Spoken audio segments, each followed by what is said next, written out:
راه الملك ما خصوش يبقى محطوط جن يرانا هو وقبيله من حيث لا نروه.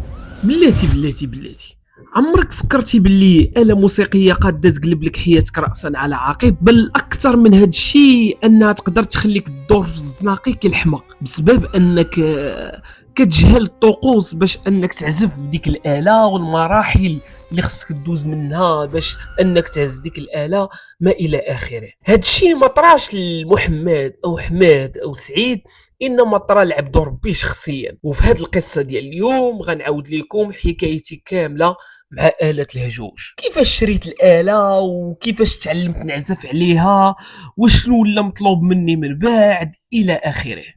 فتبعوا معايا القصة حتى الاخر، حيت كاينين شي حوايج غتعرفوهم راه صادمين بزاف.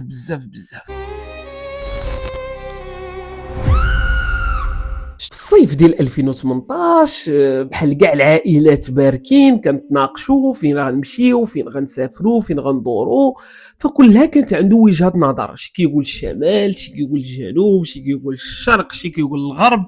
في الاخر اتفقنا على وجهة وحده، اننا غنمشيو لمراكش. فجمعنا حوايجنا، كلشي فرحان، كلشي مضبوط، 5/5 ولا غلطه. توكلنا على الله وشدينا الطريق لمراكش. في طريقنا لمراكش اتصلنا بواحد السيد اللي غيوجد لينا لابارتمون اللي غنكريو.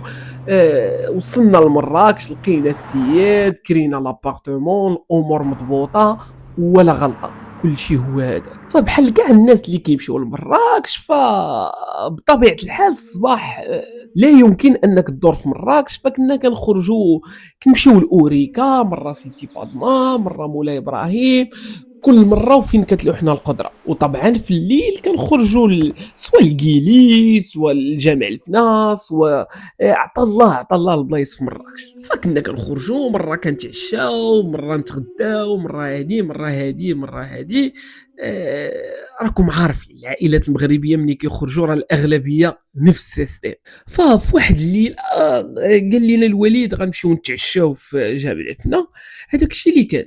مشينا تعشينا في جامع الفنا، سالينا العشاء، بقينا كندورو شويه تما، وهي تقول ليه الوالده علاش ما نمشيوش نضربوا دوره في البازارات، بحكم كان هذاك هو النهار الاخير لينا في مراكش. فمشينا كندورو في البازارات، راكم عارفين كنتقداو هادي، شي ياخذ سنيسلا، شي ياخذ عقيق، شي ياخذ غورميط، شي ياخذ تصويره، كلها وشنو كياخذ. وانا كنت انا وخويا الكبير كندورو بوحديتنا وقدامنا مالين الدار، يعني الوالده والوالد ما الى اخره. فخويا الكبير بقى كيزن عليا، كيقول لي الا لقيتي شي هجوج ولا شي وتار غير خودو، راه مزيان ليك زعما وغتعلم ليه. فانا طاحت لي الفكره في بالي وبقات كدور، وديجا كان عندي داك الهوس ديال القناوه انني خاصني ناخذ هجوج، خاصني نتعلم الهجوج، بغيت هجوج. فداك الشيء اللي كان غاديين كنتساراو في امان الله وحفظك. مشيت حدا الوالد، كنضحك انا والوالد من هنا من لهيه، قلت ليه والله ما كرهت كون خديت شي هجوج ولا شي حاجه. ويقول لي الوالد هي اللي ما تعاودش. بقينا كندورو تما في مراكش، كنتساراو من بازار لبازار، من زنقه لزنقه. تلاقينا مع واحد السيد في البازارات كيقولوا ليه العور. هاد العور معروف في مراكش وسط البازارات، معلم قناوي 100%، كيدير الليلات، كيحضر الحلقات في مراكش و ميم طون كيبيع في البازارات. فتلاقينا بداك العوار، انا ديجا كنت شايفو مره ولا جوج في شي فيديو ديال قناوه، فبقيت عاقل عليه. فقلت ليه السلام سيدي، لاباس عليك، كلشي مزيان؟ سلم عليه الوالد، سلم عليه خويا.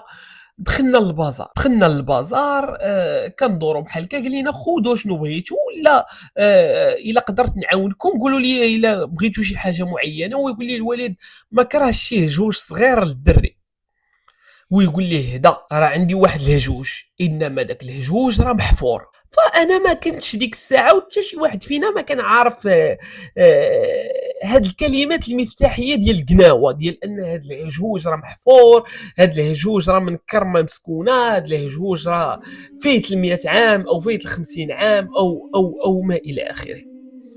فبالفعل جبد لي داك الهجوج منقوش واحد النقش غير طبيعي. ديك الاله سبحان الله عطاه الله واحد الهبه راه ما يمكنش كتخلع. فصافي تفاهمنا على الثمن مننا من لهيه، وحتى صافي يعني خلصناه وسميتو، ويقول لي شوف رد بالك وعقل باللي راه قلت لك داك الهجوج راه محفور، يعني ما تمشيش دير بيه شي حاجه خايبه راه غتلعقها 100%. فخديت داك الهجوج فرحان غادي معنقو كندورو في الحلقات ديال مراكش، من هنا من ليه من هنا من ليه. طحنا في واحد الحلقه ديال قناوه، جاو عندي واحد الدراري قناويين شافوا داك الهجوج، قال لي تبارك الله راه محفور. حاول داك الدري يزيرو ديك الساعه، كانوا دوك الجلدات قاصحين فما قدرش يزيرو. قال لي يا ودي راه غتمشي للدار، غتشد سطيله ديال الماء غتخشي فيها دوك الجليدات ديال الهجوج باش كيتزير،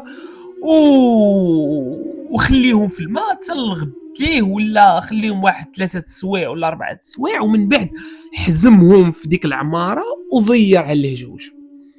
فداك الشيء اللي درت، مشيت للدار في امان الله وحفظي، زيرت هذوك، درت في الماء دوك الجليدات زيرتهم، الامور مضبوطه 5/5 ولا غلطه. من بعد حزمت داك الهجوج زيرتو، راكم عارفين باقي ما عارف لا مساويه لا كيفاش نساوي الهجوج لا نعزف به لا والو. فالخوادري الكبير هز داك الهجوج كيضرب به، هزو كيضرب به بحال هكايا، كيضحك معانا هو تا هو ما كيعرفش ليه.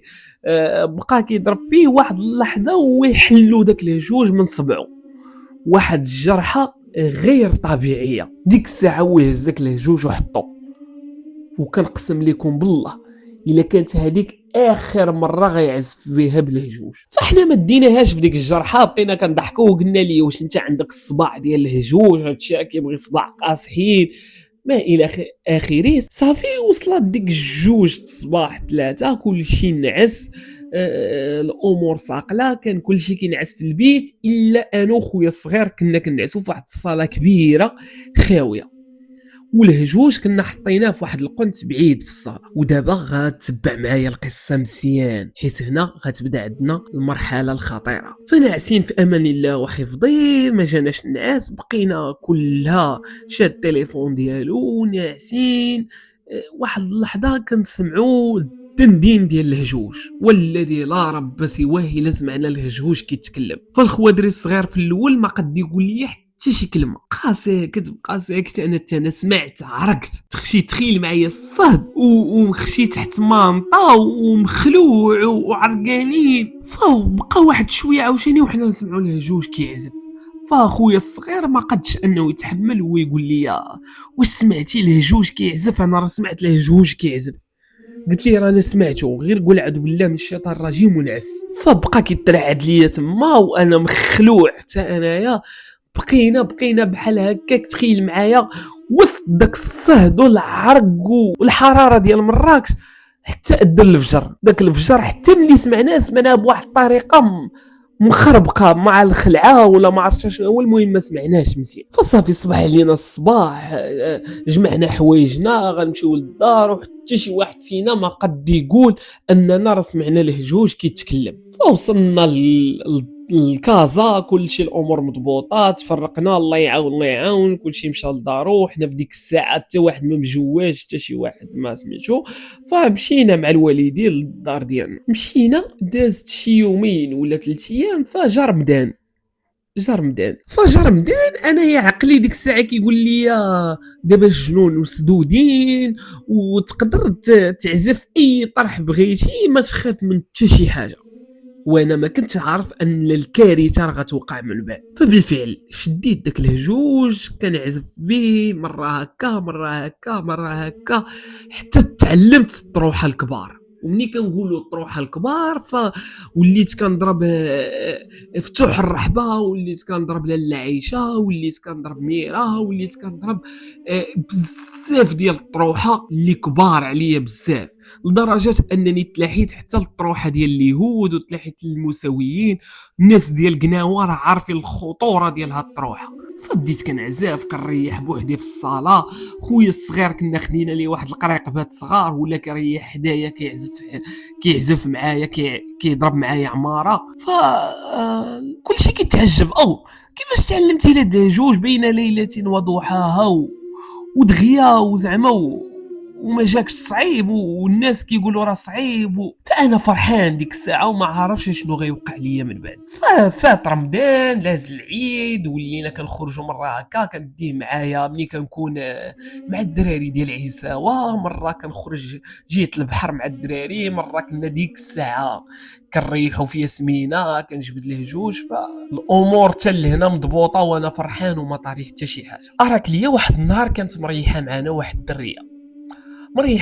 الدريه كنعزف قدامين طروحه مولاي احمد الباشا حمو خدامين طاق طاق طاق طاق. فسالينا ديك البركه الامور مضبوطه تفرقنا كلها مشى بحالو. ديك الدريه اختها فيها المس فاين فوا دخلت للدار لقات اختها طايحه وكتهضر هذاك الشيء اللي فيها كيهضر. فقالت ليها قولي لداك القناوي علاش ما كيكملش ليا الطروحه ديالي. فديك الدريه هزت التليفون ديك الساعه وهي تعيط ليا قالت لي راه اللي كاين واللي كاين راه اختي راه طاحت وها اللي بدات كتقول وها اللي بدات كتقول وها اللي بدات كتقول. فمن تما بدات كتدخل معايا الخلعه.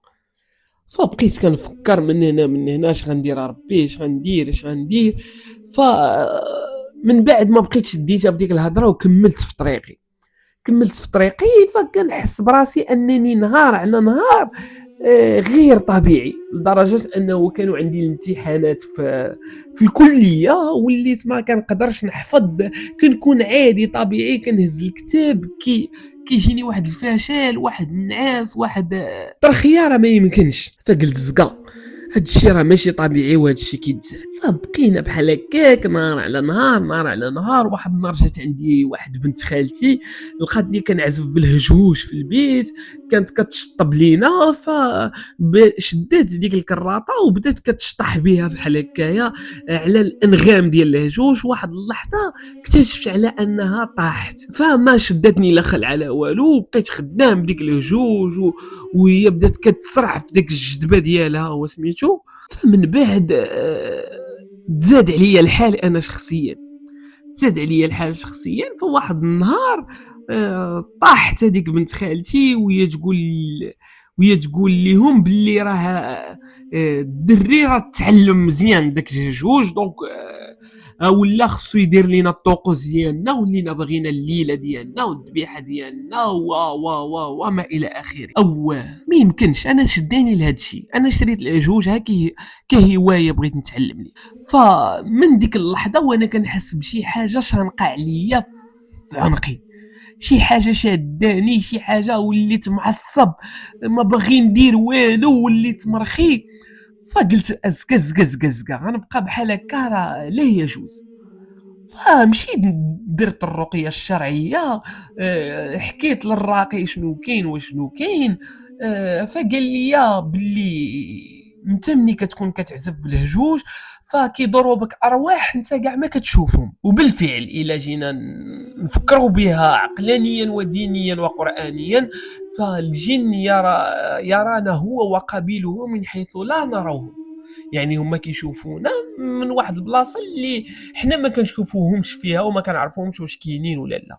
فبالفعل قال لي انت ملي كتهز ديك الاله تعزف بها اوتوماتيكمون راه هما كيدوروا بك وكيتستمتعوا بديك اللحظه ولاو باغيينك نهار على نهار دير ليهم دوك الطقوس ديالهم وتعاشرهم كيف كنقولوا. فعطاني واحد الزيت عطاني واحد الماء عطاني شحال من حاجه دار لي الرقيه.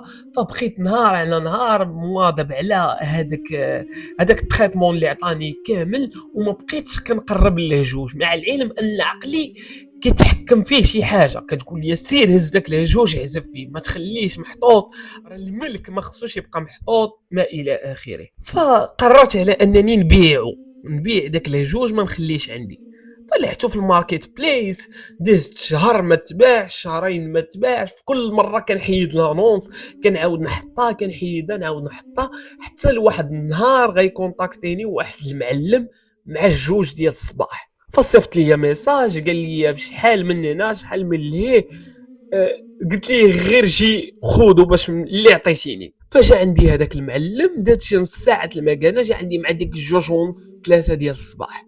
فتخيل معايا التجاره مع 2:30 3 الصباح. فجا عندي عيط ليا قال لي انا راه حدا الباب، هبط عندي، هبط ليه لهجوج وانا فرحان هابط كنجري خايف لا تشدني شي حاجه وتجرني ترجعني ولا. فهبطت عندو كنجري بغيت نعطيه داك الهجوج، عطيته الهجوج عطاني الفلوس. اقسم بالله العلي العظيم الا بحال شي حاجه طلقات مني مشى داك الهجوج، شي حاجه كانت شاداني من عنقي وطلقات مشات. فتخيلوا معايا بديك الفرحه غادي كنجري فرحان في الزرقاء، فرحان وكنقول واه يا ربي كنحمدك وكنشكرك.